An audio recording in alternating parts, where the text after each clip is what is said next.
Hey, I'm Decathlon Gamer. Welcome back to Gladiator Manager. It's episode number 11. Last time out, we finished up our very first season. Technically, there's still a couple weeks to go as that season wraps up. But I don't know how transitions between seasons work, as this is first time playing through. First time I got all the way through a season. And therefore, we'll go through it together and see what happens, see what the fuss is about, or if there's anything to fuss about. So we'll go ahead and wrap up this week, and that looks like the cup final. So Nicomedia is the winner of the inaugural season cup. New recruits available. We're still on a week number 52.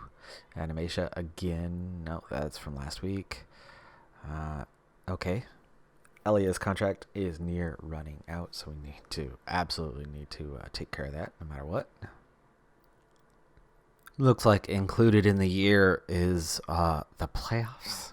I don't know why that's not just kind of fit into the weeks themselves, but that's okay. Araminum beats Duracium. Ovalava beating Visantio. So Araminum, who just squeezed into the playoff positions, win. Dang. And Araminum beats Ovalava as well. So the team hard charging late in the season, kind of like us, moving up from third to win the league. The team that goes from outside of the playoffs to only getting in literally in the final week, seemingly out of nowhere, wins the playoff. And that puts us into season number 2, just like that. So not much doing during that period, besides the playoffs playing out, besides new gladiators being available, and we did find one good one. Popularity drops down as we move up a division. That makes sense. We're still completely irrelevant in terms of reputation. And now as we move up to the 4th division, you can see that the bottom 2 teams are going to face relegation. The next 3 are your lower mid-table, safe from relegation, but not going anywhere. Next 4 at the top, promotion playoff, and then of course the champion, just like we had down in Division 5, is going to receive that automatic promotion spot. So 2 teams going up, 2 teams going down, and that's going to be the case from now on, as long as we avoid Division 5 in the future, as long as we continue our charge towards the top. So it's Division 4 of the 5 divisions now is where we're going to be playing. That is our home from now. Araminum is one we know we're going to have a considerable advantage over, so we could already count 1 team to the bottom, and you figure the way the balance worked, the bottom 2 out, and then us and 1 other coming up, you figure we should be able to at least see mid-table, but we don't know how much the jump is from Division 5 to Division 4. It could be significant. Corduba is who we go up against in our first round of the season. We start right away, week 1. And they don't even have any fighters. Corduba has no fighters. Well, that should make for an easy victory. We'll pull out Animatia for this one just in case. But considering they seemingly have 0 fighters on their roster, Quarter Pointed should be the opponent, which means it should be a very easy victory, but we don't know for sure that that's how that's going to play out. We'll find out. Next round, if we have the same sort of thing for 2v2, then we play it safe and use up some expiring contracts. Convict 1. Yep, there it is.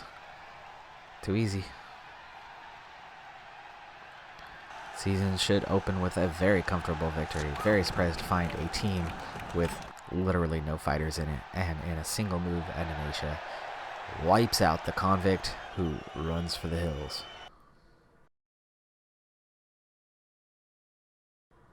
Initiative, strength, and toughness all going up for Animatia, despite the fact that her fight was very, very quick. Turicum, Division 5 is our opening fight. We might actually get through the first round in the cup. Araminum is next. They actually won their opener. And there's a team that's healthy, but definitely not on our level. We're not even close.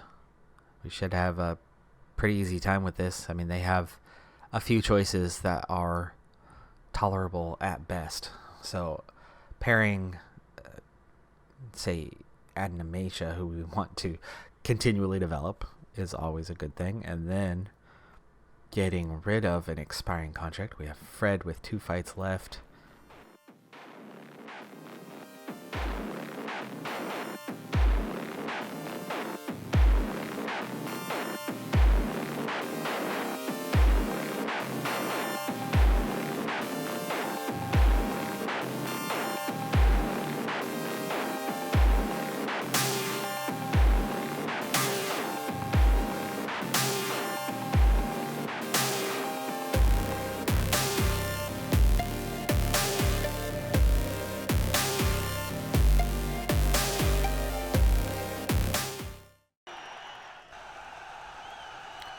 The fight took way longer than it needed to, but in the end, we do come away with it. Animatia had a really bad day as far as it goes.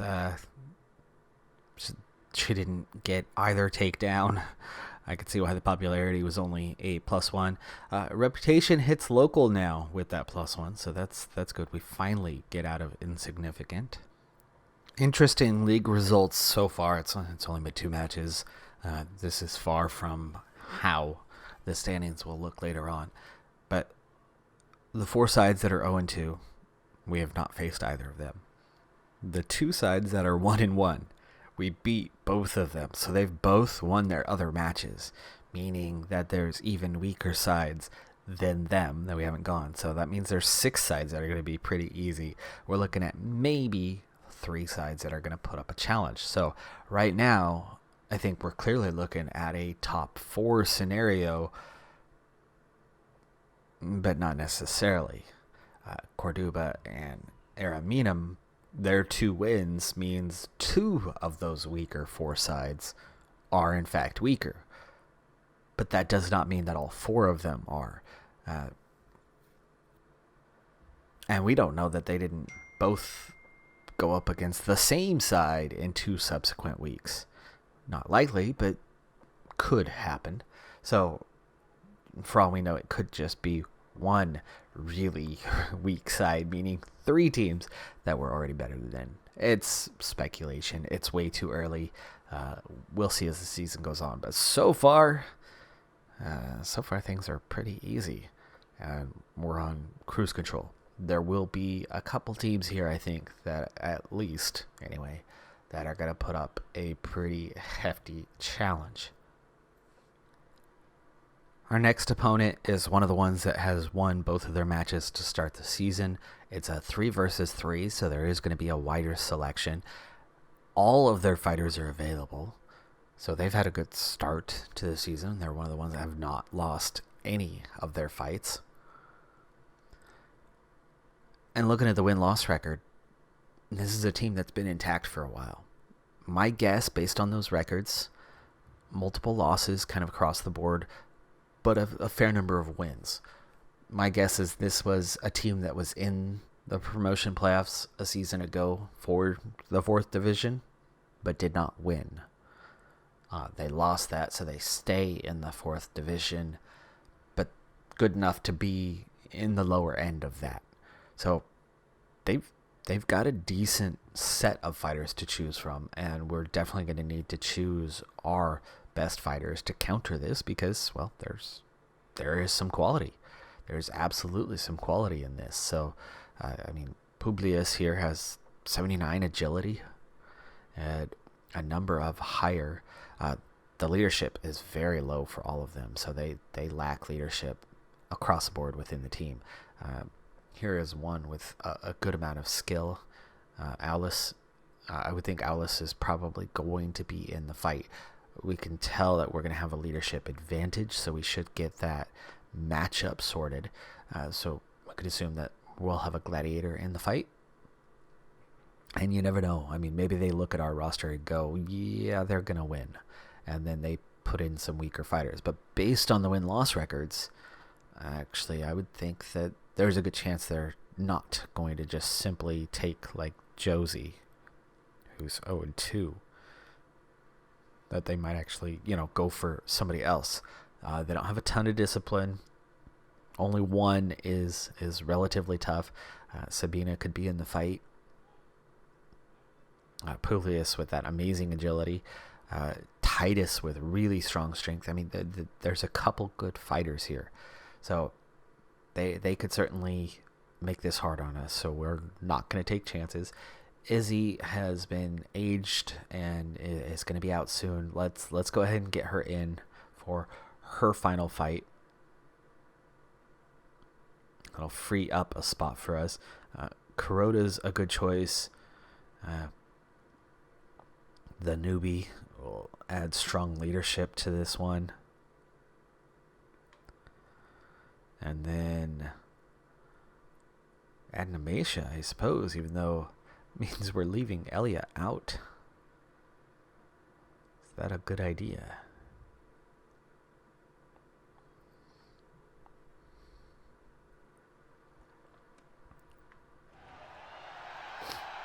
Okay, well, there is Publius.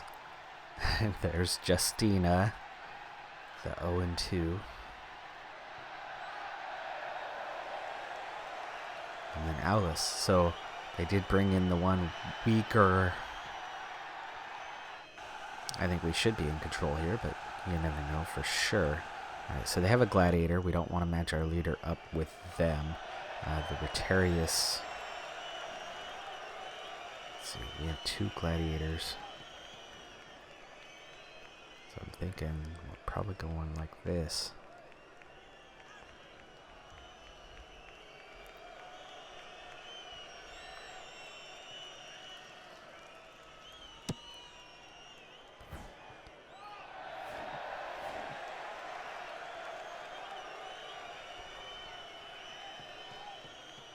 Alright, so we're going to have our first legitimate struggle. We should win this fight, but there is no guarantee about that. They brought in a pretty good group. We brought in a pretty good group, and I'm going to have to play this a little more carefully than just being aggressive and going for it every move. In fact, we want to counter these things and maybe Animatia. Well, speed advantage is massive.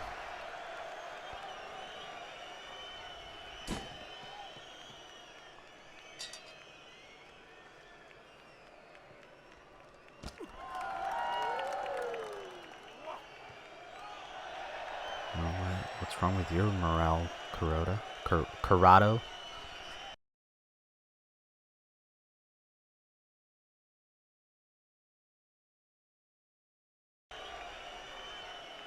We get the achievement for Pommel, even though it actually failed miserably. They went for the precise strike and succeeded. Animatia loses total control on that move, so really not the result we were hoping for. She was the one who was definitely in control, looking to press an advantage early on in this thing, and that did not happen.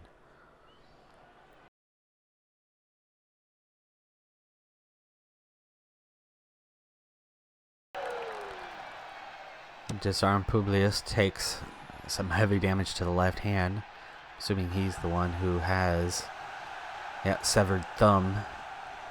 He yields, and now we definitely have the advantage.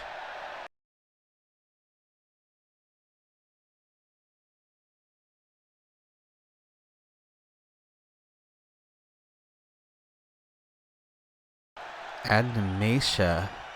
What the heck happened? I don't even see. A punctured lung. A punctured lung for Animatia. That's going to keep her out for a while. It's a precise strike, but skill is only 3.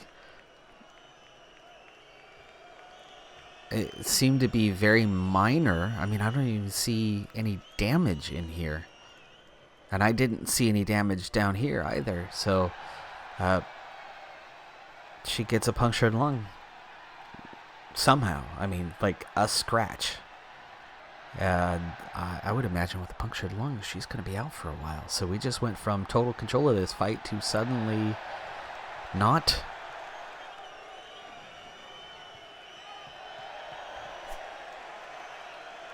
And now a disarm. Okay, them, not us. Good. Good, good. And also some nice damage to the right hand. A nice severed little finger there. This could be that tipping point. I mean, we're in pretty good shape here. If we get this down 2-1, then we're still in position to claim the victory. 69 to the left hand. Could that be? Yes, it is. There we go. Now she's out. Let's go and get them both engaged against Julius. Or Aulus. Huh? Corrado is dazed at the moment. Not a good sign.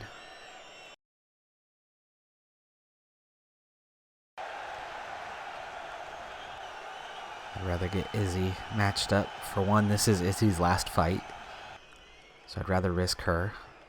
Oh, they swap places. Corrado finally back to alert. That's a good sign, because Corrado was not doing well. Charge in. Yes. Okay. Somehow they're engaged. There we go. Straight away. Damage to the left foot. Dazed again. Corrado, what's going on? What's going on? I mean, he just rested. He again. Okay. Dodge. Rest. And Corrado falls on. Okay. A nicked artery. Okay, I see why now. I see why. That would explain why he was dazed.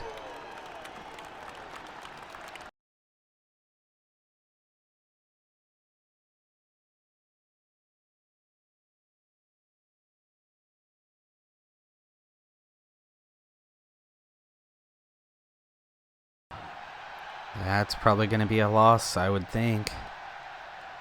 Can Izzy get back up? Oh, they're going to give us a chance to. Does she get back up? She does. She's alert. She might still have a chance here, but it's not looking so good.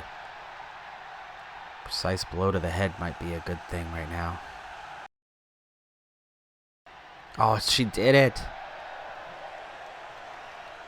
Fatal stab wound to the brain. Izzy, in her final fight, saves it for us with a kill. So,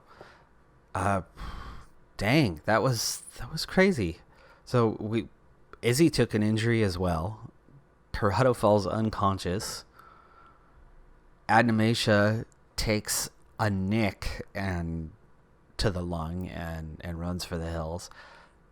We hang on for the 3-2 victory, including a kill. I mean, look at the damage dealt. 54. That's all the damage. We dealt 1,100. They dealt 54. And yet we received 3 injuries. Unlucky. Unlucky. Hit percentage was a little bit down compared to them. Our defense was only 75%. I mean, that was a crazy fight. Crazy fight.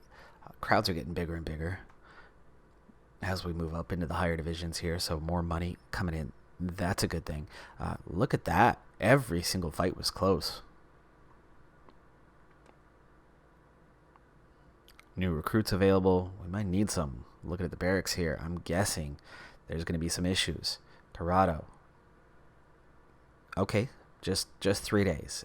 By nicked artery, they meant like it was very minor. Adnamacia.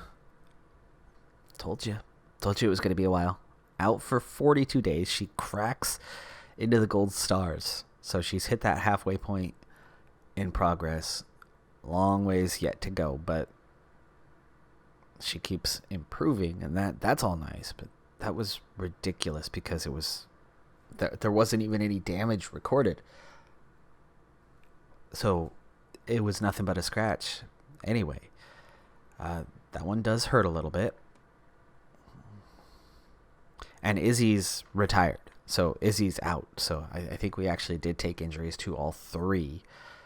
Certainly not a good thing, but we do come away with the win in a difficult fight, and that could be a battle, for the top 2 or 3 teams. So I'll count ourselves lucky that we were able to come away with that victory.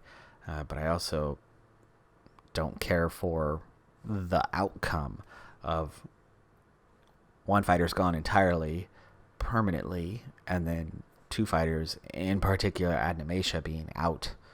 That does hurt.